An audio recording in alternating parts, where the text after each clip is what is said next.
Saat terbit matahari itu bulat. Bulat kan? Matahari itu bulat gini. Oh, terbit matahari. Begitu terbit matahari, datang setan menghampiri. Ini matahari bulat, datang setan menghampiri. Makanya waktu terbit matahari ini disebut dengan waktu qarnai syaitan. Qarn, tanduk. Qarnai, dua tanduk. Syaitan, dua tanduk setan. Zulqarnain yang punya dua tanduk. Qarnain, dua tanduk setan. Sampai berapa lama setan menghampiri matahari ini? Qaidaramhin, setinggi tombak. Jadi kalau ditegakkan tombak di atas tanah, segini tinggi tombak. Lalu kemudian matahari ini naik setinggi tombak. Itulah makanya selama matahari naik setinggi tombak, kita tidak boleh sholat. Kenapa? Tasyabuh, menyerupai orang musyrik jahiliyah. Karena mereka menyembah setan. Menyembah berhala. Berhala itu di dalamnya ada setan. Selama naiknya waktu dua tanduk setan ini 12 menit. Setelah dihitung menurut ilmu astronomi 12 menit.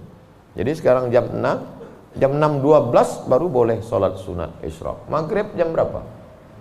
Maghrib 6.16. Tuh mudahnya. Kalau kita nggak punya kalender, kapan baru boleh sholat sunat isyraq? Mudah saja. Lihat maghrib. Kalau maghrib 6.16, maka kita baru boleh sholat nanti jam 6.16. Tadi Ustadz bilang 12. Kenapa 16? Kalau pas 12, kadang setan ini molor juga.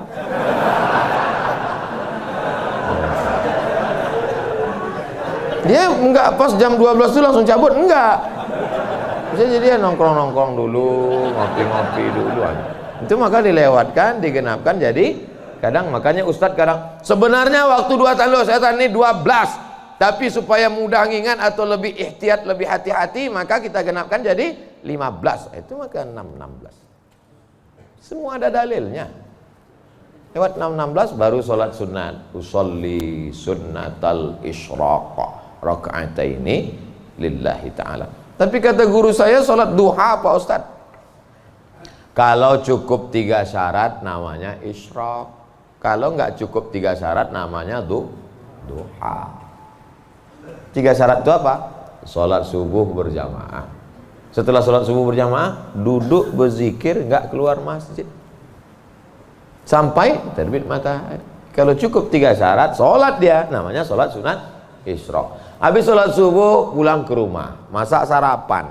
Pas mau kerja, 6.30 sholat sunat. Sholat sunat apa namanya? Duha. Karena nggak cukup 3 syarat. Nggak usah kelahi gara-gara itu.